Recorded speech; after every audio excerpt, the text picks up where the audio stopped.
Good morning. We'll call this meeting to order on Wednesday, February 23rd for the Placer County Transportation Agency, Placer County Airport Land Use Commission, Western Placer Consolidated Transportation Services Agency, and Placer County Local Transportation Authority. The PCTPA board meeting will be open to in-person audience, in addition to remote teleconference participation is available to board members and public pursuant to provisions of Government Section Code 5493 ECHO. Due to the COVID-19 state of emergency proclamation and recommendations of social distancing, public comment will be open for each agenda item, and citizens may comment virtually through the Zoom meeting webinar utilizing the raise hand function. If you're participating via phone, please dial *9 to raise your hand in the queue. For public comment, please raise your hand at the time that the chair announces the item. Public comment will also be accepted at ssabol@pctpa.net or by phone at 530-823-4030, or by mail to PCTPA 299 Nevada Street, Auburn, California 95603. We will start with a flag salute. Paul, would you lead us in that? Please stand. I pledge allegiance to the flag of the United States of America and to the republic for which it stands, one nation, under God, indivisible, with liberty and justice for all.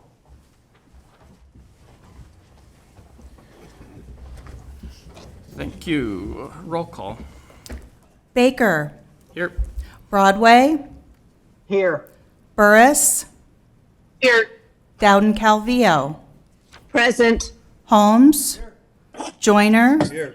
Jones. Wilkins. Here. Quorum. Awesome. Thank you. Item C, AB 361. Solby? As you're aware, with AB 361, the board can continue to meet with the relaxed teleconference rules due to the state of emergency and state recommendations for social distancing. The board needs to periodically consider the state and the circumstances of the state of emergency and their ability to continue to meet safely in person under the state's social distancing recommendations. These social distancing guidelines have been evaluated and continue to warrant meeting remotely, and we ask that the board adopts findings to allow for the continued teleconference meetings. Perfect. Thank you, Solby. Paul? So it's been evaluated by whom? Mike? Staff is making the recommendation per the findings of the evaluation and in consultation with our legal staff. Okay. There is still a state of emergency through the state of California at this time, although as you know, the legislature is reconsidering that right now. But for the time being, we meet the findings of the state of emergency to allow virtual teleconferencing. The only reason I'm asking any questions is that Lincoln has gone back to in-person meetings. Obviously, the mask mandate is gone. All of our COVID readings coming from our wastewater treatment plant suggest that the amount of virus in the system is diminishing rapidly, and the number of positive cases that we've had is diminishing as well. So I'm just wondering what the mindset is that keeps us. Are we going meeting by meeting at this point, and is there? Yeah. We have to reevaluate Okay. every meeting And determine that every meeting. And here in Auburn, I don't know what those numbers are. Is the number of cases? So we are fortunate enough to have our packet go out 2 weeks before our meeting, and so with the climate rapidly changing in the past few weeks, we had to kind of plan on what we had at the time, and so we can reevaluate this for next meeting, and But we're being asked to for this meeting to continue. Yes. Okay, for this meeting I can agree. For this and this meeting Well, only. what it'll do is it will allow us to do next It month. rolls to 30 Yeah, days, because right? this reevaluation right now is for next month. That's what I thought. Yeah. Okay. Yeah. And the state allows us to continue to do this. But if we don't reevaluate it every month, then we Understood. can't, do We do that. the same thing. So Yeah. I'm inclined to say that we're about there. I like the hybrid, though, where we can let the public continue to just zoom in. It allows a lot Well, more the public, people- absolutely. A lot more What I'm a people. little worried about is that some of our members are a little more comfortable staying up the hill or Oh, wherever they yeah, might be. Yeah. It is a little bit different, though, for, because these are for committees and stuff of the county, whereas you're a city and you're a city council, so you'd be handled a little bit differently. Okay, so you're saying that the Board of Supervisors has reviewed this and then handed it down and it's gone to all? Actually, no, it comes from the state. It comes from the governor's office, if I'm not mistaken. Yeah, the state of Well, the state of emergency stuff, comes but- from the. Yeah, but it's the governor who allows us to have these meetings like this. Right, no, I understand. Oh, I yeah, yeah, understand yeah. all of that. Yeah.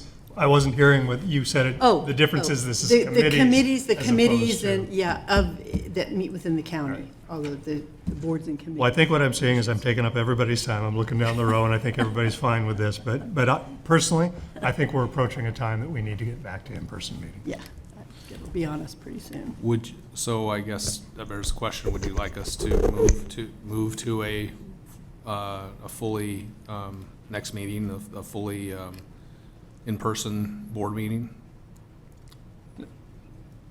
I personally think we've approached that. I can make the motion. If it's not seconded, it dies for lack. Is there any comments from anybody out on Zoom? Any of our board members out on Zoom? Yes, this is Alice Dowden-Calvio. Thank you very much. I'm Zooming here from Anaheim today, so I appreciate that we have this flexibility. I think that, certainly we are moving more towards normal, but this does provide us with some flexibility in the event that you do have somebody who comes down, does get sick or needs to take care of someone that's ill. I've sit on many boards and commissions just like all of you do. And so it is nice to have that flexibility while we are in the state of emergency. Personally, I prefer in person, personally. And, but I do also value the flexibility that we have right now. So I think if we can just do it on a case-by-case basis, as we have been doing, that does provide us with the most flexibility possible. Thank you. And anybody else? Hi, this is Trinity Boris from Colfax. I just want to kind of second Alice's comments that I think that this flexibility is extremely valuable, especially some of us board members with school-age children kind of keep getting hit over and over and over again. And so having the flexibility to attend remotely so that we still have representation at the table is really important. I also agree with Alice. I definitely prefer in person, but I would rather attend remotely and spare you guys any germs that I might be, picking up from my children while this is still very much an active thing. I think once we can get something more firm with the schools, I would be more in support of going straight to in person. But while the schools are still back and forth over the mask issue and we're still in a state of emergency, I'd like to keep the flexibility. Thank you, Trinity. Mr. Chair, if I may weigh in as well, Absolutely. as one who's working remotely today, and it's a decision I made because based on the requirements, I did test positive for COVID this past weekend, and I'm trying to give everyone the benefit of me not sitting in chambers with you there. The rules aren't able to be parsed out for certain pieces, but this provides flexibility where it enables those who are working remotely, such as I am today, not to have to provide the posting of the location and then providing access when a situation like this occurs. And as it exists today, I believe this flexibility is both necessary and beneficial to this body in order for us to provide an opportunity for us to meet and to conduct business at this point in time. So I just wanted to share that. Thank you, Ken. Anybody else out there in Zoom? Okay. Yeah, I'm inclined to say that, as long as the governor's office is allowing it, we should probably take advantage of it, because it's apparent that people are still being exposed to COVID and testing positive, Okay.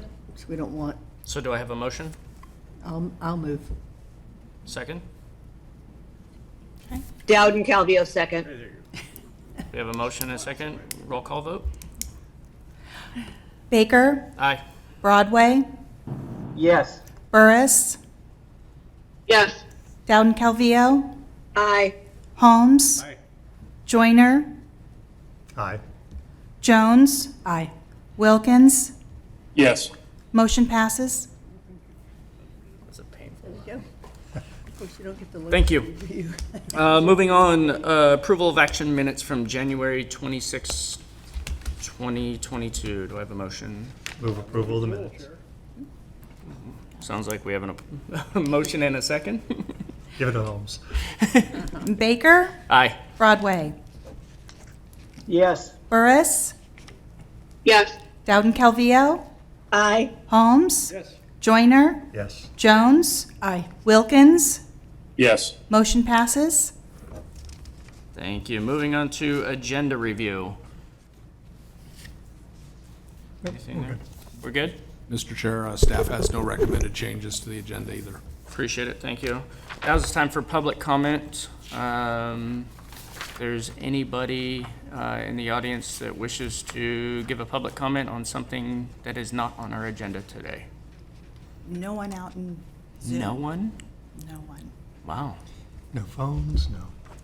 That is Slept in today. perfect. Moving on, we will go to the consent calendar for Placer County Transportation Planning Agency. Anybody have anything they want to pull? No. All right, nobody out there. Can I have a motion? Second? Motion and a second. Baker, Aye. Broadway, Yes. Burris, Yes. Dowden Calvillo, Aye. Holmes, Joyner, Aye. Jones, Aye. Wilkins. Yes. Motion passes. Thank you. Moving on to the consent calendar for Airport Land Use Commission. Below is a consent calendar item, or items for February 23rd, 2022, agenda for your review and action. Item 1 is calendared for consent as a public hearing and will be approved in one motion without discussion unless a member of the commission or public requests the item to be removed from the consent calendar, at which time a hearing or a public hearing and comments will be heard separately. Anybody want to pull that? No. Okay. Can I get a motion? I'll move. We have a motion and a second. Baker, Aye. Broadway, Yes. Burris,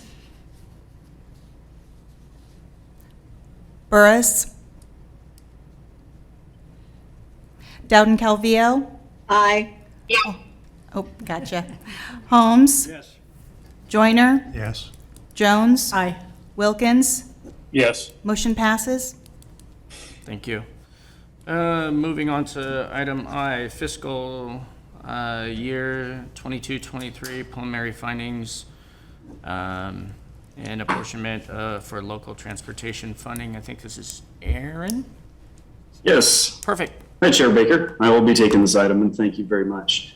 So a pleasure, as always, to present before you guys. The item before you, as you indicated, is a preliminary fiscal year 22-23 local transportation fund findings of apportionment. We do this annually for preliminary uses and budgets, and then we revise our LTF apportionments in August. So as indicated in the staff memo that you have before you, there's been a strong rebound in our local economy and our sales tax revenue since we had that first shelter in place back in March 2020. Our fiscal year 2021 revenues were up 18.5% from where they wrapped up in that fiscal year 19-20 when we first saw COVID impact, or the impacts of COVID-19. And for the first 5 months of this fiscal year, we're up about 20% in terms of overall revenues. And to better help us understand kind of where our local job sectors are at today, which of those have rebounded, which of those are still working towards kind of a previous state of normal. We have Susie Woodstock from HDL Companies here with us today to better understand where we're at today, where we might be going for the rest of the fiscal year, Susie is a principal with HDL and has been consulting with us since September of 2020. So I'll turn it over to her to go through a series of slides, and then I'll wrap up with a final slide. So go ahead and take it, Susie. Okay. Good morning, Chair Baker and board members. We can go to the next slide here. And I'll get started with just some kind of reminders of the type of data that I'm talking about. So, of course, we're looking at the 0.25% for the LTF. This is on all sales in the county, including the countywide pool use tax. The data that we receive is the 1% Bradley Burns. So I take that 1% and I divide it by 4 to get to the LTF projections.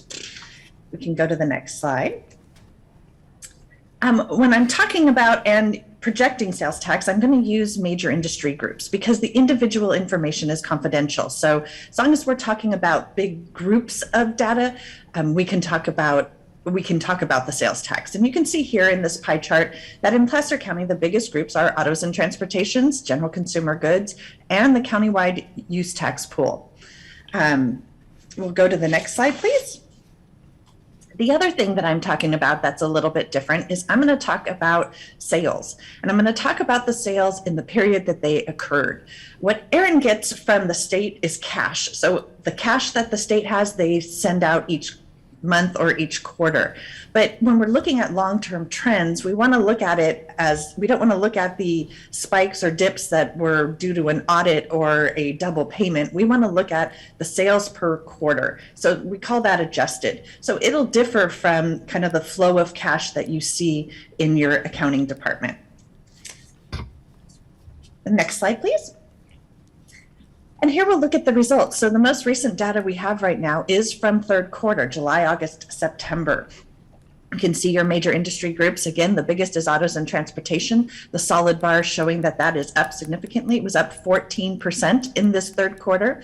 If you think about it a little, we're comparing to third quarter of 2020. So that was the second quarter of the full pandemic. There was restrictions still. People were wanting to get out, so there was a lot of road trips going on. If you look at the green here, fuel prices were still significantly down in third quarter of 2020. And of course, in third quarter of 2021, prices were way up. The blue lines there are showing general consumer goods, starting to see some rebound there. If we go to the next slide, and looking at regional recovery, this is a little hard to see everything, but this is how we group our counties together overall. What you're looking for is if the blue line, which is considered the loss during the pandemic, is littler than the gray line. Placer County is in the Sacramento region, which is the third group from the top. And you can see your blue line was small and your gray line has far surpassed it.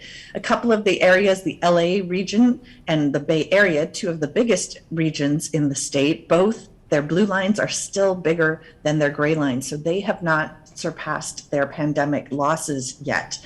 And this is just to kind of show it. The pandemic has made things very regional, very different recoveries, very different losses. And we can see that here. We can go to the next slide, please. And another zooming in on regions, this is showing Placer County, the bold up top there, compared to some of the surrounding counties. Well, you can see the big dip in the middle. That, of course, is the pandemic. Prior to that, you can see kind of similar patterns going on. And after that, you can see some variation going on, especially when we look at the last section of this grid.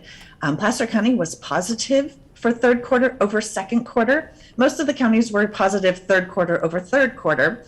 But you can see a lot of them were down third quarter over second quarter. So starting to see a little bit variation really depending on your specific businesses in each of these counties, whereas before the pandemic really followed similar trends. So we're still seeing variations even a little bit closer looking in. Next slide, please. Oh, the forecast. So now we'll move. We've looked at kind of what we've seen in actuals. Now we'll look at the forecast. Next slide, please. Some overall thoughts about the economic indicators that we're seeing. The first box is California Back to Normal Index. This is a statewide index that Moody Analytics has put together, basically a collection of indices. It's got their analytics, it's got things from OpenTable, Google, Zillow, Board of Labor Statistics. So they're kind of compiling a whole bunch of indexes to try and see where we are compared to pre-pandemic. So this is showing the state is about 89% of where we were prior to the pandemic. But if you think of that statewide chart, you can see that that's combining all of those areas, and those two, LA and Bay Area, are still significantly behind, whereas a lot of the other areas were significantly better than the normal. Inflation is high. Whoops, sorry, can we go back? Inflation is still high, are at 7% now. When I'm doing the projection, I don't just add 7% on top. We're looking at each individual major industry group and adding in rising prices as a consideration for each of those groups. Unemployment still high, 6.9%. It is higher than the national average. Kind of a interesting conflict we have, that we're hearing about labor shortages, and we'll see that when I talk about restaurants, yet we have high unemployment. And one of the things we're seeing is that the labor shortages relate to part-time employees, and the businesses that use a business model that has part-time employees are not really looking to change those models. So unemployment is really hitting more of the full-time people looking for full-time work versus that part-time work. Personal savings is at 7%. During the pandemic, we saw personal savings spike way up. So we're seeing it come way back down. And that is a concern. People were spending because they had a lot of savings, and that will start to slow the spending if they don't have that. The business closures, we don't see it. It's not as in our face as it was at the beginning of the pandemic, but California had about 30% of their small businesses closed during the pandemic. So that's going to hit the overall economy. E-commerce spending is still way up 19% in that third quarter, and year over year gas prices are rising. So that's going to increase our revenue in that category. Next slide now, please. This is the statewide forecast. So again, adding in all together those variations that we saw on that one slide, we still have positive about 3 to 4% for each of the quarters going forward. You can't really see the numbers too well, but if you just look back, you can see the dip right in the middle. Again, there's the pandemic, and we're still higher than we were pre-pandemic in this forecast. So overall, the state is getting back to normal. And then we'll look at your major industry groups. We'll zoom in on them here. Your first major industry group is autos and transportation. New and used car prices are significantly up. New car prices were up 10%, and used car prices were up 26%, really driving some of the growth here. Of course, we've been hearing a lot about inventory shortages, and that is dealership to dealership. A lot of the businesses or the agencies that I spoke with throughout the state last quarter, about 2/3 of them said their lots were empty, and 1/3 said their lots had a lot of cars on them. So if you have a lot that has the cars, you're seeing strong surges in your sales. And if your lots do not, you're not getting the benefit of those rising prices. RV and trailers, last year everybody was buying things to do outdoors. Those prices were also way up. So we're considering those as one-time spikes. Again, the inventory shortages, we're still, it's kind of an interesting, we can go to the next slide and I'll talk about that a little bit. National volumes were down 13% in this third quarter, but California sales tax was up 15%. Again, the prices are significantly up, so that's offsetting that the volume of sales were down. Overall, the trend is still strong. We're seeing luxury vehicle purchases. So again, the higher price ones, that will drive up our sales tax revenue. The constrained supply is starting to improve. I saw a news article the other day that had all the new Ford Broncos sitting on a lot somewhere waiting for their chips. So the So Ford kept manufacturing them, and they're waiting just to get those chips to do the delivery. And we're thinking that could be an upcoming trend that will have a lot of pre-orders like Tesla did when they first opened up a few years ago. They had a lot of pre-orders, and then they would deliver afterwards. The sales tax hits the books when the delivery is made. It's not during the pre-order. We can go to the next slide. General consumer goods. We're starting to see a shift back to service spending. So, of course, we saw a big dip. Things were partially closed, capacity restrictions, people were staying home. And then you can see we jumped up. The normal pattern is on the beginning of the slide, where you can see the two fourth quarter spikes, and first, second, and third quarter were down a little bit. If you look in the middle, where we spiked back up in fourth quarter, we went down in first quarter, but then it went back up in second and third quarter because people were out spending. We're getting back. The projection is trying to get back into the normal pattern. We always have a fourth quarter spike for general consumer goods, the holiday shopping. And so you can see that going forward. It's assuming that some of that spike in second and third was one-time spending. People were willing to buy more expensive things. They were out traveling. Again, we were still outdoors, taking outdoors activities, and a lot of the recreational type spending was way up in this category. So going forward, getting back to the normal, it's still slightly higher than it was pre-pandemic, but we expect to see, as people shift back to using their available spending power on services that are not taxable, this is the category that will return to normal because of that. And restaurants and hotels. So again, this is the group that is being hit by that labor shortage. National Restaurant Association and the California Restaurant Association are both reporting that 60 to 70% of restaurants have had to make some sort of modification because of their staffing shortages. We've got rising menu prices. Prices are extremely high right now. The state has said that food prices away from home are up 5 to 6%, but menu prices are up even more because they're having to increase their salaries, the benefits that they're offering to attract staff. You can see, again, this is also has a pattern. So we're getting back to the pattern in the projection, but the new level is much higher than it was pre-pandemic. Those rising menu prices will bring the prices up. We've had pent-up demand. You can see the rise up there where people were anxious to get out and eat. They were anxious to have indoor dining again. But we're going to be higher with those menu prices. This is the chart from the National Restaurant Association. It is showing all the modifications that restaurants are making. The biggest is reducing hours or closing an extra day. We're seeing it all over. It's especially hitting fast food restaurants, that they are reducing their normal hours, and we're seeing some slowing in their revenue, actually seeing declines there because they're having to reduce their hours. Not so much in the sit-down restaurants at this point yet. And the pools. So this is the countywide use tax pool. The pool has had a lot of shifts going on.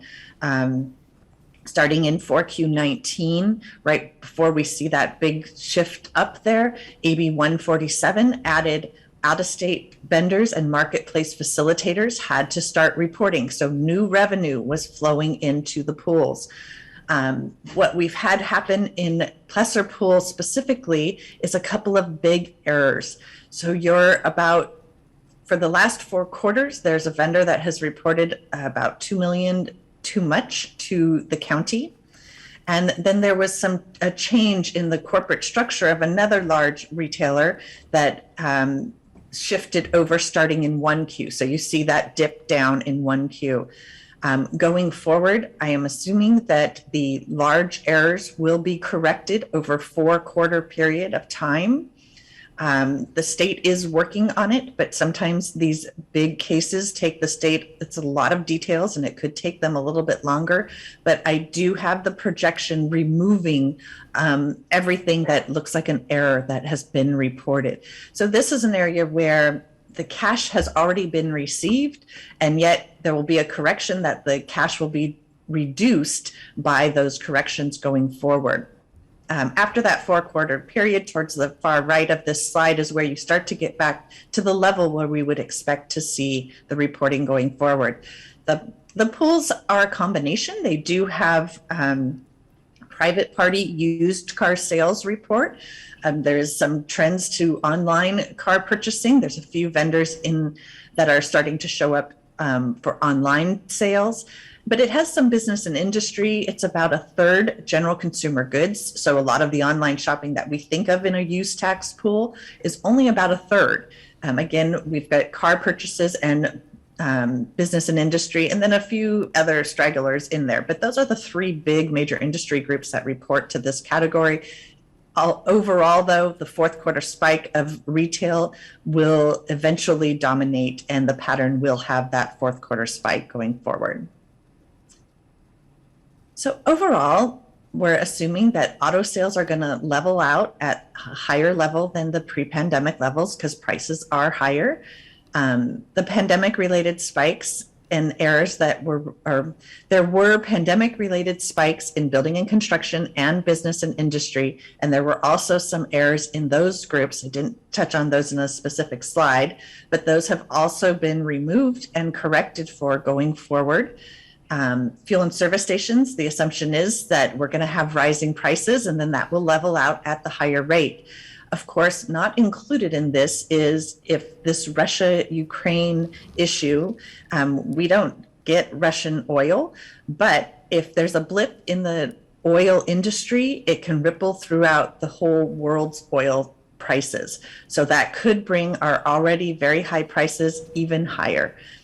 So that is not considered in this. We were just looking at the existing rates we have and expecting that to start leveling out after we compare, this summer. Restaurants and hotels are seeing growth related to higher menu prices. Again, we did have that pent-up demand, but we've already seen that surge and kind of leveling out up higher for this group too. The pools continue to grow. The pools before AB 147 grew at about 6% a year. And so once we get through all these anomalies that we're correcting for in the pool projection, expecting to get back to a 4 to 6% a year growth for the pools. But overall, basically what I've been saying is a lot of returning to normal at a slightly higher level. Next. Thank you. So here's the projection. Looking for 22-23 to come in at 30.74 million. You can see the individual projections. You can see the pool in the previous column, 21-22 is dipping. That's where a lot of the corrections are expecting to hit. There will still be 2 quarters of correction in the pool for 22-23. Overall, it's about a 1.2% growth for the bottom line because of those big corrections. Without that, we'd be close to 4% growth if we didn't have those corrections in there. Next slide, please. And this is a long-term look at the revenue outlook.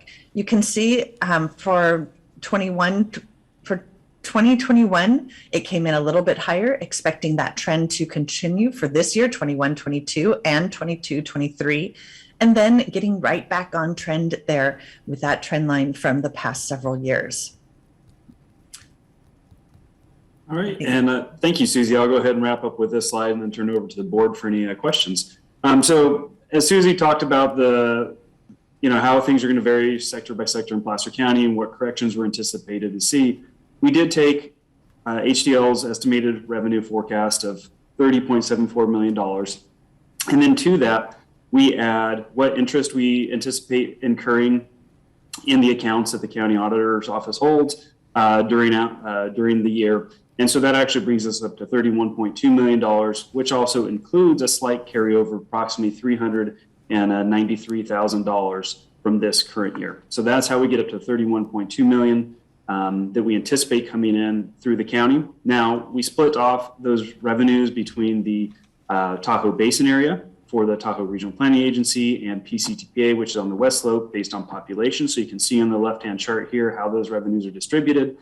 And then within the western slope for Pctpa, those revenues are then divided up by various off-the-top apportionments for Pctpa's administration, the Consolidated Transportation Services Agency, pedestrian bicycle fund account, Pctpa's planning, and then $26.8 million goes back out to local jurisdictions, all based on population share.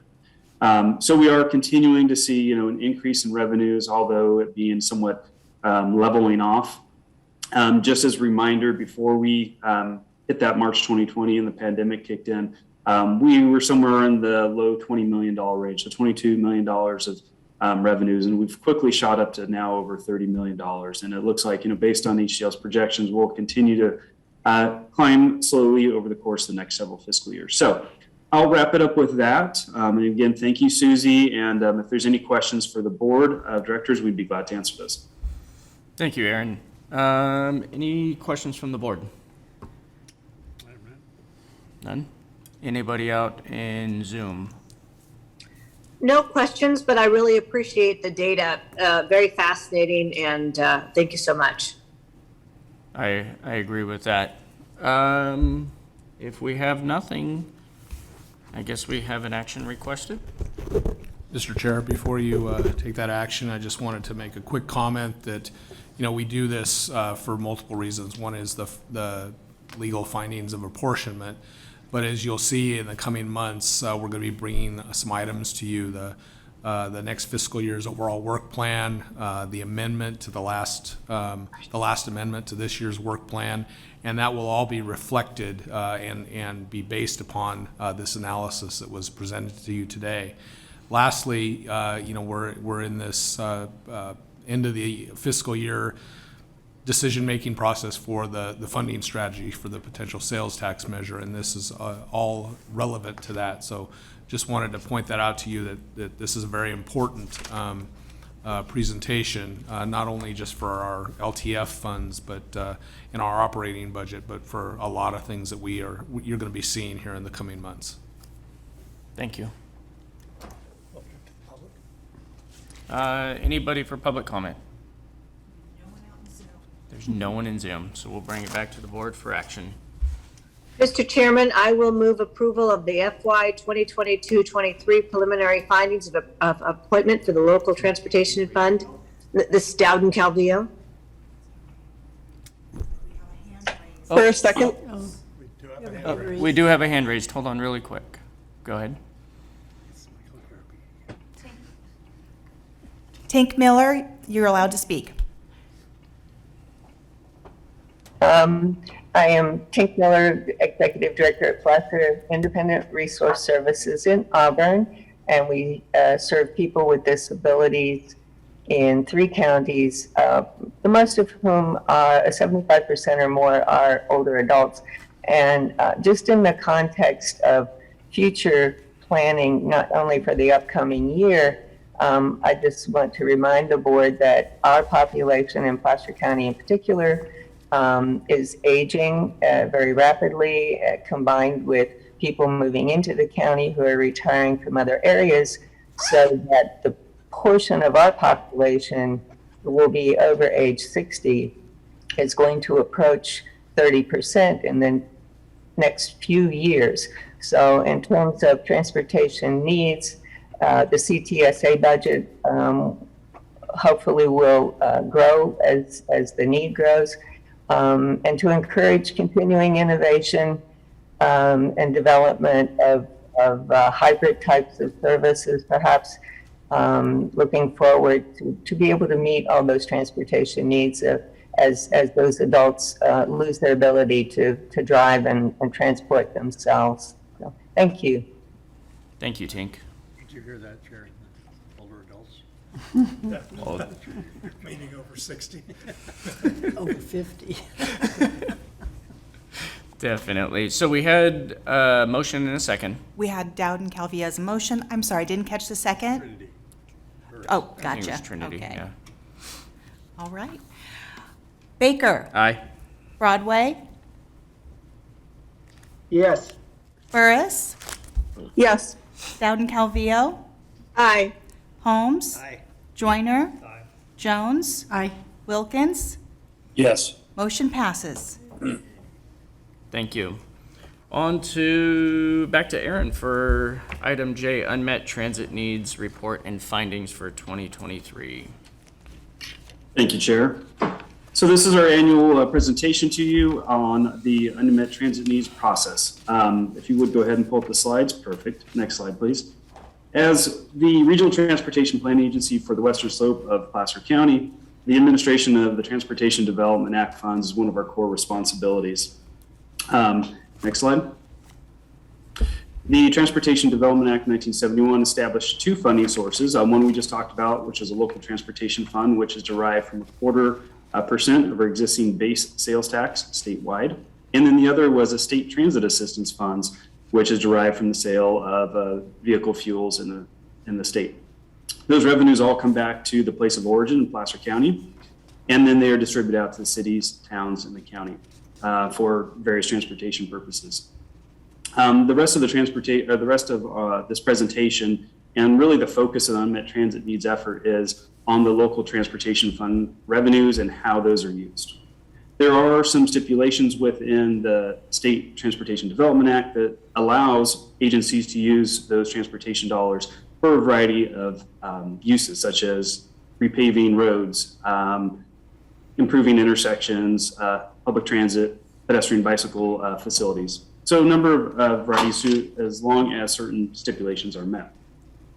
For fiscal year 2021, we saw that just over $20 million came into the county from the local transportation fund. After the off-the-top apportionments for pedestrian bicycle, for administration planning, and to the TRPA basin area, about $19.6 million was available to local jurisdictions for transportation uses. And those are shown here in the slide. Next slide. But given the flexibility of how we use it, you can see here how the LTF funds vary on how they're spent on public transit within the western slope of Placer County.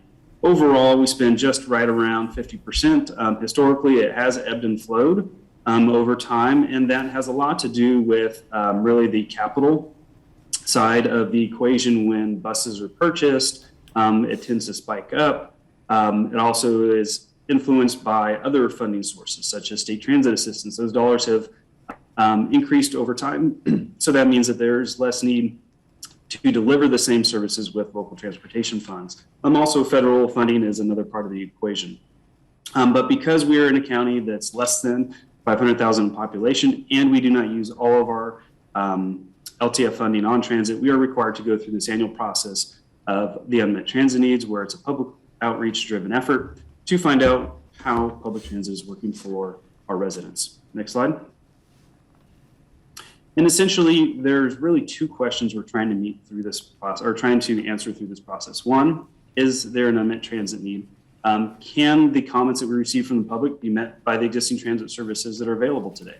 Or is there something that's needed to comply with the Americans with Disabilities Act? The second question we're trying to answer is the comment and request reasonable to meet at this point in time? The board's adopted definition for unmet transit needs is included in attachment B to this year's report. And it goes through a list of steps for determining what is reasonable to meet based on fare box requirements, making sure that the cost to deliver that service would not exceed the amount of LTF available to local jurisdictions, that there's strong community support, and is consistent with our long-range planning efforts. Next slide. This is, again, an example of, or not the example, this is the adopted unmet transit needs definition from 2014 that is included in attachment B. One of the findings that came from last year's efforts through the Social Services Transportation Advisory Council was that we take a look at these definitions and determine whether there are any changes that are warranted based on kind of what we've learned over the last several years. And so I'll talk a little bit more about that in the coming slides. Because of the continued COVID-19 impacts, we did not host in-person meetings as we would have in the past. However, we did continue a strong online email and social media engagement effort as we did with the prior year. Those engagements, as well as working with our local agencies, to get the word out about an online survey resulted in 203 responses, which is just down slightly from last fiscal year. Next slide. We began the outreach back in September 2021. That was open for a 2-month period. We sent out a number of reminders via email as well as online through social media to try to get people to participate in the survey. That analysis wrapped up at the end of October, in which we began as staff to review each and every comment to determine whether or not there's service out there today and whether or not there are any additional services we need to look into. After completing that evaluation, we then began preparing the report in December and presented it to the SSTAC, or the Social Services Transportation Advisory Committee, in January. The SSTAC met January 31st, reviewed the report and the findings, and made recommendations that we are now presenting to the board today. Next slide. The report itself does contain a kind of a quarterly ridership as well as an annual ridership section to look at performance. We can see here that in 2020 Q4, a dramatic drop in ridership. That coincides with the first shelter in place orders, and prior to that, quarterly ridership averaged about 300,000 each quarter. After that, it dropped about 90,000 per quarter and has since steadied and leveled off right around 120,000 riders per quarter. Next slide. And this slide just shows more in terms of a historical context, how transit ridership was relatively stable coming out of the Great Recession in 2013 when gas prices were pretty much where they are today. Stayed stable, and then as kind of the economy picked up potentially, individuals started shifting back to automobiles and away from transit, and then we saw the dramatic decrease there in 2020. Next slide.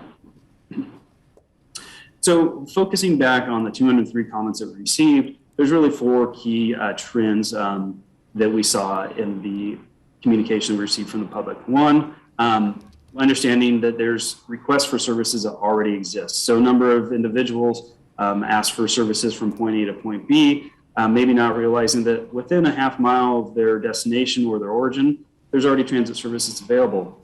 This is kind of a long-standing trend that points to the fact that we should probably do some more outreach and marketing efforts so the public better understands what services are available to them. There's also a contingent of comments pertaining to the Capital Corridor Joint Powers Authority's old schedule, if you will. In March of 2021, CCJPA changed their schedule for the Capital Corridor train. It used to depart Auburn at 6:30 in the morning, and now departs closer to 5:30 in the morning. And a lot of riders indicated that that schedule just does not work for them any longer. So there's a lot of individuals who wanted to return to the old schedule, if you will. There's also a number of other comments relating to additional rail services within Placer County and or even extending light rail to Placer County. The third trend that we saw was a request for services to the Rockland Adult Transition Program. This program used to be housed at one of the sites, one of the high schools within the Rockland Unified School District, but now has expanded and I believe doubled their enrollment and actually operates at 3 different sites: the Whitney High School, the Rockland High School, as well as a program down on 3rd Street off of Sunset.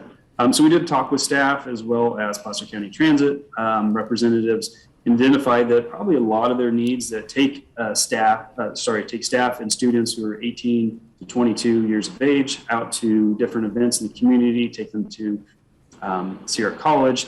Those needs could be addressed by the current dial ride services available in the city. Because there are a handful of individuals going to a certain destination that could be potentially accommodated through those dial ride services. And then the last trend we saw was really a continuation of what we've seen last few years, is requests for services to new developing areas in western Roseville as well as northwest Rockland. We feel that those last 2 trends will really be evaluated and potentially addressed with 2 upcoming services. One is a microtransit service that is currently going through a procurement process, and we feel that that will provide a lot of insight in terms of how a microtransit service, much like an Uber or Lyft, utilizing existing PCT buses or Roseville buses, can fill kind of this niche in terms of transit needs. The City of Roseville will also be embarking on a comprehensive operational analysis in the coming year to look at all services within the city and provide recommendations on how they should change and or improve services. So we feel that those two will be able to address some of these kind of long-term, long-standing comments that we received. Next slide. In attachment 2 of your report, I did mention that the SSTAC looked at the adopted definitions for unmet transit needs.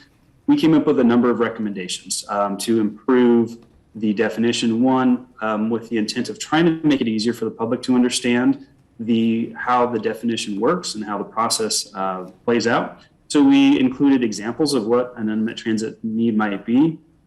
We also included a discussion of what an operational need might be. So operational needs are often comments that indicate, I would really like the bus to stop, at my house rather than 2 blocks down the road, or I'd like the bus to stop at 8:30 rather than 8:42. And those types of needs, as well as bus amenities, shelters, are really operational, and the authority to implement or changes really lie with the transit operator, not through this process. So we included a conversation about that to try to provide a little bit more details and make this process a little more user-friendly. Next slide.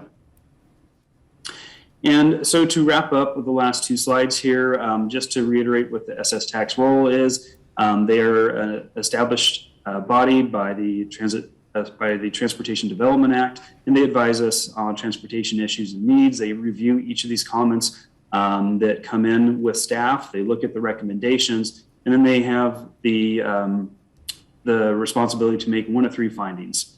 1, that there are no unmet transit needs, that there are no unmet transit needs that are reasonable to meet, or the third is that there are unmet transit needs that are reasonable to meet.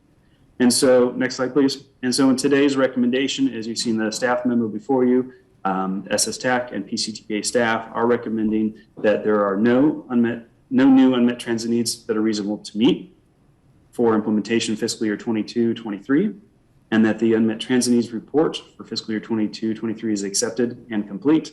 And finally, to adopt the amended definition of unmet transit needs for use in subsequent annual unmet transit needs reports and assessments. So with that, that will conclude my presentation, and I'd be glad to answer any questions that you may have. Aaron, thank you. Any questions of the board? No questions, very thorough. Yeah, very thorough, a lot of work. Absolutely. Anybody out in Zoom that are board members that would like to speak? No questions. Okay. I see we have 1 hand raised for public comment. Hello again, Tink Miller, Plaster Independent Resource Services. Yes, I want to acknowledge that I am an appointed member of the SSTAC, and so I've been participating in these meetings, and particularly the ones around updating the definition of reasonable to meet. And I do support the changes, and I wanted to put that on the record. It is, I think, essentially all the same factors, but stated in a way that I think will be easier for the public to understand. So in that regard, I feel confident that this is a good definition to adopt. I also wanted to pick up on the point about marketing, which really equals education. So many people in the public simply do not know what services are available, how to access them. Sometimes it's because of a disability. They're unable to understand perhaps how to read a schedule, or they don't have access to the current existing methods of marketing that the various transit operators may be using. So I just really encourage the board to embrace marketing, understanding that it is education. It's not advertising in the classic sense of going out and buying, a cup of coffee and a hamburger. It really will serve to build ridership. So other than that, I do support the staff recommendations and the approval of this report. Thank you. Thank you, Tink. Alrighty, is there any other public comment? No. No, perfect. Bring it back to the board for recommendation. Motion to approve the item. I'll second. We have a motion and a second. Baker, Aye. Broadway, Yes. Burris, Yes. Dowden Calvillo, Aye. Holmes, Yes. Joyner, Yes. Jones, Aye. Wilkins. Yes. Motion passes. Thank you. All right, Aaron, you're a busy guy today. We'll go on to the presentation of the Pctpa 2050 Regional Transportation Plan Development Process.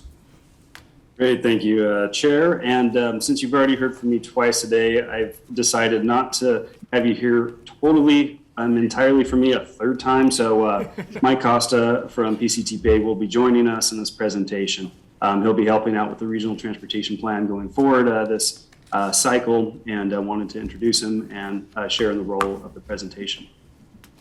So I know that some of our board members also sit on SACOG's board and various committees, and we thought it was timely to roll out our Regional Transportation Plan overview and try to identify how our plan and our process relates to the SACOG's blueprint. We may formally know that process as the MTP SES, or the Metropolitan Transportation Plan and Sustainable Community Strategy. I think they've all done us a favor in streamlining the name there. And so that's what our presentation will focus on today.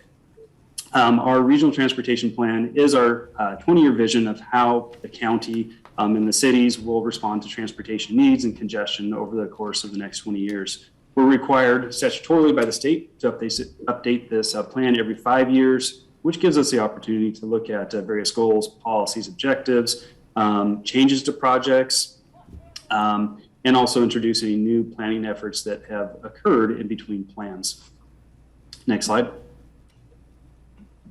The plan itself is developed really from a ground-up approach. We work with our local agencies to provide input to SACOG on land use patterns and growth assumptions.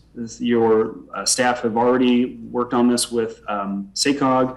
We met individually with them with each jurisdiction back in the fall of 2021 to look at where projects in terms of land use projects are, how much growth is occurring, and what the current dwelling units and building permits are looking like in comparison to historical trends. They will also provide the direct input to the Regional Transportation Plan and SACOG's blueprint in terms of what projects are moving forward. We'll also develop a public outreach plan that we will run back through you for input, but we want to find out whether our longstanding projects and priorities are still in place and how we should look at funding those needs. And then from the board's perspective, you'll be involved each step of the way. We'll come back to you at major milestone points to help craft the policies, support the project list that will be submitted to SACOG for the blueprint, and finally to adopt the plan environmental impact report. Next slide. Because most of our residents, approximately 2/3 of those, actually commute to other locations outside of Placer County, it really kind of begs a question of looking at planning beyond just our county boundaries. So with that, we do work with SACOG in the surrounding 6-county region on their Metropolitan Transportation Plan to better understand those interactions and the project needs that are required to allow our communities and our members to commute. SACOG's plan does provide federal air quality and programming requirements that allow each of our jurisdictions to get those projects funded and delivered. Next slide. Now, those plans between our Regional Transportation Plan and SACOG's Metropolitan Transportation Plan and Sustainable Community Strategy, there are some similarities, but also some very big differences. Both plans look out 20 years into the horizon. They both have policy statements of what is important and how we will look at transportation funding and those projects, both near-term and long-term. The Regional Transportation Plan includes an estimate of future population, future jobs, in households that we anticipate. And all that is backed up by reasonably foreseeable revenues that will lead to a financially constrained project list. Where the two plans differ is that the SACOG's MTP-SCS or blueprint is really a multi-county effort, where Placer County's is just a statement of policy and project priorities for the Placer County itself. SACOG's plan goes beyond just an estimate of population, jobs, and household forecasts to look at land use types and patterns. Where is future development intended to occur? And they also provide the Federal Clean Air Act conformity analysis, which allows our projects to move forward. And then from a state level, Senate Bill 375 and the Sustainable Community Strategy really looks at different land use and transportation options. It's called a planning scenario to look at how we might reduce greenhouse gas emissions and how will the 6-county region actually attain 19% greenhouse gas reduction emissions as stated by the California Air Resources Board. So there's some significant differences in terms of what SACOG takes on and also what coverage they provide for us. Next slide. As we've gone through this, this will be the third cycle that I've done this for Pctpa. There's a number of comments we get, so I wanted to at least explain what the plans are not, although sometimes, it may seem that they may be, but they are not intended to usurp local land use control.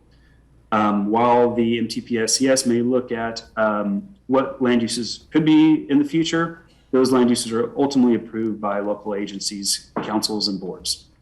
The plan, the MTP-SCS, is not a general plan build out of land use allocations, but rather a market based effort of what might occur within a specified horizon timeframe. Our general plans go much beyond, just a 2050. If we were to take a look at all the housing and all the jobs that are laid out in there. The plans also do not specify a specific funding source for transportation projects, but rather whether or not we anticipate we'll have enough funding over the horizon to fund various projects. And lastly, when we do look at air quality and we look at greenhouse gas emissions, it's not an evaluation of those air quality impacts from land uses, from industry, and or freight that passes through Placer County. It's focused on automobile, personal automobile, and light and medium duty trucks. Next slide. So final slides, and I'll transfer this over to Mike Costa, is just looking back at our last plan. SACOG assumed substantial growth that would continue to occur within Placer and the 6-county region. Approximately 50,000 more new homes, 140,000 more residents, and approximately 61,000 more employees for Placer County leading up to 2040. Next slide. And with our regional transportation plan that we've coordinated closely with SACOG, our revenues totaled about $6.9 billion over the course of a 20-year timeframe. Most of those funds come from local sources, from LTF, from sales tax, from our South Placer Regional Transportation Authorities, Regional Impact Fee Program, and from local impact fee programs. We do see just a small amount coming from the state and funds, and those funding sources have been more competitive over time and are requiring higher and higher matches. Our future revenues also assume a future local fund source from a transportation sales tax measure. Next slide. The expenditures were divided up on a variety of transportation categories, from public transit, improving our roadway network, and roadway maintenance actually were the three top categories in terms of overall future spending. And these are, again, based on projects being submitted by our local agencies. Next slide. So as we were developing the last plan that was adopted in 2019 that looked out to 2040, there were a number of projects that were just on a list at that point in time, but now have actually gained significant traction and are moving through the project delivery phases. There's a South Placer Transit project that received funding and is looking to purchase buses and start delivery of service in the next few years. The Baseline Road, Riego Road widening project, East Joiner Parkway widening, and Bell Road, I-80 roundabouts are all a number of projects that are moving through the phases in addition to the Rockland Road interchange. Next slide. And since that last report was completed, there's also been a number of projects that have come out of our plans that have also seen final construction. One of those is the Colfax South Auburn I-80 roundabout. There's also the Blue Oak Extension in the city of Roseville. And we have 2 active transportation projects that were completed in both Auburn along Nevada Street and within Loomis on Taylor Road. So the plan does provide significant coverage for transportation projects and really is a mechanism that allows us to spend those transportation dollars on projects. So at this point, I will transition this over to Mike Costa to talk about our upcoming 2050 plan. Thank you very much, Aaron, and good morning, Mr. Chair, members of the board. Mike Costa. Just wanted to reiterate one of the important things to consider, as Aaron had mentioned earlier in his presentation, is that this new 2050 RTP is not just starting from scratch. We're going to be building upon our current or last RTP, which is the 2040 RTP. And so a lot of the projects that were developed in the 2040 RTP, it's up to the agencies to tell us if there's new changes that need to be added to the projects, new phasing, new construction estimates, or new projects in general that can be added to the list. So we're not starting from scratch. We're building from your local plans and also the previous regional transportation plan. The other thing to consider, as Aaron had mentioned, in terms of revenue assumptions, we're looking at kind of broad categories. Many of the categories that we estimate will be coming forward in the 2050 RTP, the federal, the state, and the local funding sources will remain the same. However, as many of you are aware, with the recent passage of the Infrastructure Investment and Jobs Act last year, we are anticipating some more federal revenues. They can be coming either in the competitive or the discretionary sources. But we are hearing, and what we're seeing in some of our initial research is that there's potentially up to 30% more federal revenues available that could fund some of our service transportation and transit and rail projects here in the county. The last thing that we also are considering is moving forward still with anticipating the success of a funding strategy, hopefully in the near future, and so those revenues also will be accounted for in our new 2050 RTP revenues. The other thing that staff looked at, looking at the 2040 RTP, you can see on the right-hand side of this slide, there were some principal planning themes, or I would say overarching themes to the 2040 RTP that we looked at. And in looking at those themes, there were several similarities and commonalities that we took and actually consolidated into 4 proposed themes that would be, again, principal themes for the 2050 RTP moving forward.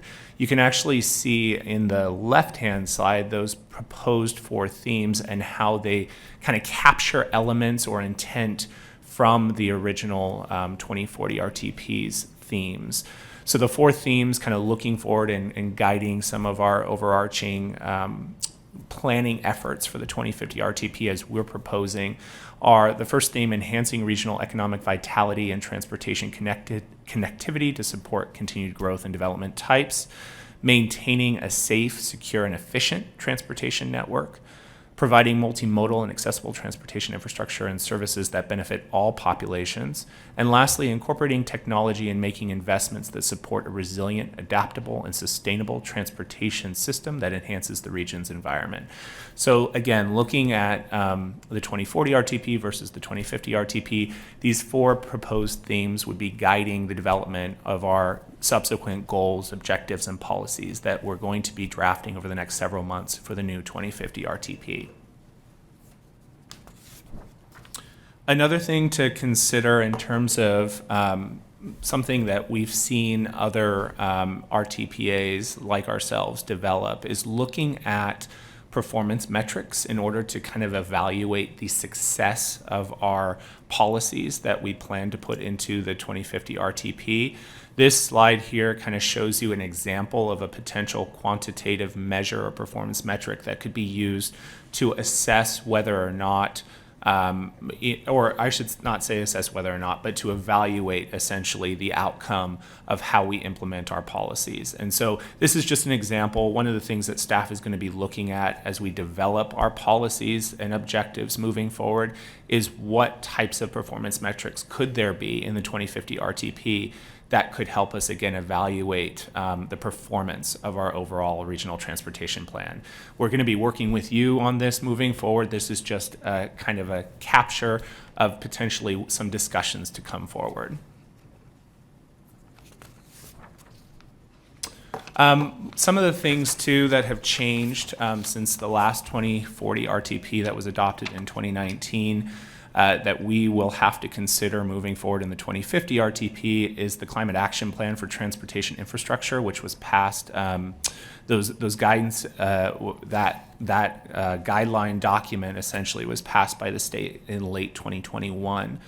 And it looks at kind of two things. It really creates a lens to kind of look at projects, not necessarily change what projects we have in the RTP, but to evaluate kind of their performance, and especially in the EIR, to look at how some of their performance of our projects address the state's overall climate adaptation goals and policies, as well as looking at how our projects link to benefits tied with health, safety, and equity.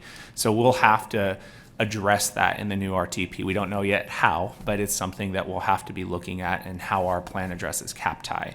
The other thing that we'll be looking at is SB 743, which essentially changed the way that we evaluate the impacts of projects, going from a level of service evaluation lens to looking at the VMT, or vehicle miles traveled reduction lens. So we'll have to look at that in our EIR for the 2050 RTP, and how our projects address the SB 743 requirements. And lastly, as Aaron had mentioned earlier, we're looking at greenhouse gas emission reduction targets, and how our plan can address that 19% target. We are anticipating, what we're hearing kind of in some of our initial research, is that there may be some lower population projection growths forecasted in our 2050 RTP comparative to our previous RTP. And so that will be something we're looking at closely to see if that changes our ability to kind of meet that 19% GHG reduction target. I'm not going to go through this whole work plan schedule, but I want to highlight a couple of things. Starting in 2022, of course, we have our kickoff with our RTP at today's board meeting. And moving forward, we're going to be looking at really starting to develop our RTP's draft policies and goals, as well as looking at our public outreach and trying to develop the public outreach plan for our 2050 RTP. There is a check-in point that we most likely will do with the board, probably in late summer, early fall, where we'll come back to you again with some of our draft research and recommendations for policies and goals for our new RTP, as well as our public outreach plan. And then we'll be also working with SACOG as they conduct their MTP SES, as Aaron had mentioned. That process is going concurrent right now with ours. And we'll be working with them on developing project lists and determining initial financial assumptions, and looking at coordinating with our agencies on those efforts, and most likely beginning some public engagement for our efforts for 2050 RTP in late 2022, so winter time period. In 2023, again, we're going to be developing more of our elements. We'll be continuing to coordinate with SACOG on their MTP SES effort. We'll be also checking in with the board, most likely to discuss SACOG's MTP SES effort and the preferred scenarios that are developed out of that effort in the summer of next year. And then also looking at developing our final RTP draft, so that we can start looking at how that is formed with all of the draft policy elements that we've put into it. And then also looking at eventually beginning our EIR process for our RTP in winter of next year, and then checking in with the board before that process, and conducting, of course, some public outreach and engagement along the way. Lastly, in 2024, we'll be finalizing our draft documents, both the EIR and the RTP, and releasing it for public review and comment by late spring/early summer of 2024, in which we'll touch bases with the board again ahead of that process. And once we gather all of the public comments from that process and address those comments, we anticipate coming back to the board in 2024 winter for final adoption of the RTP EIR documents in December of 2024. So that's kind of our overall timeline for this process. There may be some tweaks to it along the way, but of course we'll be regularly updating the board on this process and effort. So that does conclude our presentation. Of course, both Aaron and I are available for any questions that you might have. Thank you. Aaron, Mike, thank you. Any questions of the board? Anyone out on Zoom? No. Perfect. All right. Appreciate that. Very detailed. And we look forward to your next presentation on it. We will move on to the executive director's report. Mike? Thank you, Mr. Chair. Some items to report to you today. Happy to report that one of our key objectives for this year was to work with our transit agencies to look at a potential pilot for microtransit in the south part of the county. Placer County Transit is leading that effort on behalf of Roseville Transit, Roseville Transit, Placer County Transit, and Auburn Transit, with us also working closely with that. And Mike Costa is our project manager for that for Pctpa. We did receive 9 proposals, which is very, very good, from companies proposing on the technology that would be implemented with that. And Mike and the team from the transit agencies are going to be working over the next few weeks to interview the top consultants and then recommend a preferred preferred technology provider to be implemented by the respective transit agencies. And then we'll be taking a look at, well, what areas are likely to be the first pilots in the 3 communities of South Placer. So we're very, very happy with the results of that and the great level of interest in that. Secondly, as I kind of mentioned when after the HDL presentation, we're in the midst of preparing our OWP for fiscal year 22-23, also doing our last amendment of the year. And so the next month you will actually see our fiscal year 22-23 OWP, and then and this can be a bit confusing, but then you'll see the month following in April the final amendment to our OWP in April or May.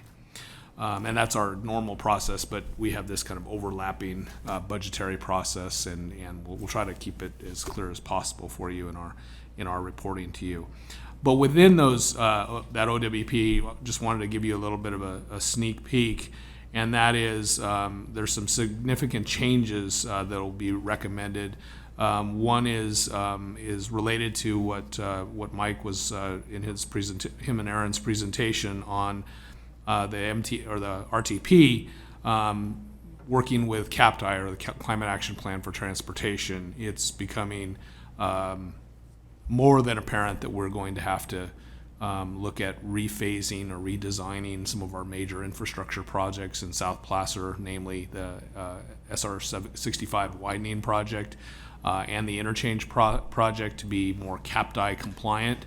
And so you're going to see within the work plan a significant amount of effort to look at those 2 projects and try to bring them into compliance with looking at things like managed lanes, transit priority lanes, things like regional charging facilities, and we're also going to be working with a lot of our regional partners on that. One of note to mention is Yuba County, who is starting to pursue the Wheatland bypass, and they formed a JPA of sorts, somewhat similar to Pctpa for Yuba County. We'll be working with them to look at a corridor, SR 65 corridor wide effort in terms of implementing this and working with those partners to try to bring funding to both areas. The other big change in our OWP is going to be in our area of the CTSA. We were requested by our transit agencies to take a look at starting the short-range transit planning process. And so Mike Costa is going to be working with our transit agencies on starting that process. So you'll see, a significant change in our budget to reflect that.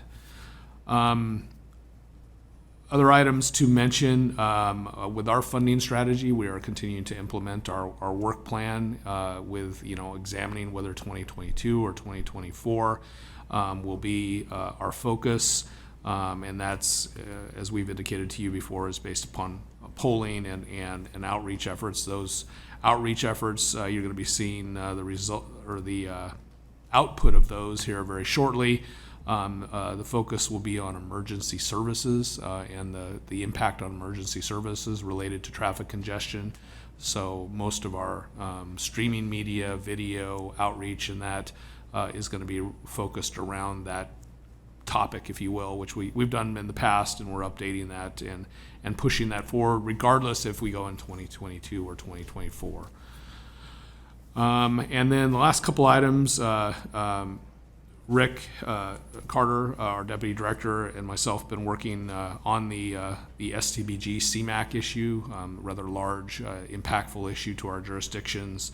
And we've come up with a process that you'll be seeing here in the coming months to reconfigure our effort to be compliant with FHWA.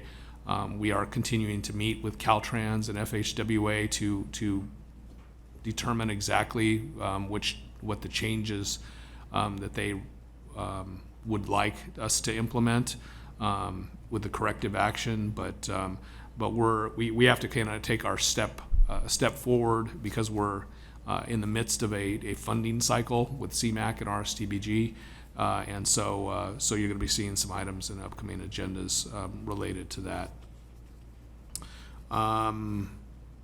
Last thing I'd like to mention, a bit of good news. We had submitted a planning grant for the Reno Rail project, so the expansion of the Capital Corridor system up to Tahoe and Reno. We submitted a Sustainable Communities Caltrans planning grant for that effort. We had an unexpected but positive turn of events with the State Division of Rail and Mass Transit.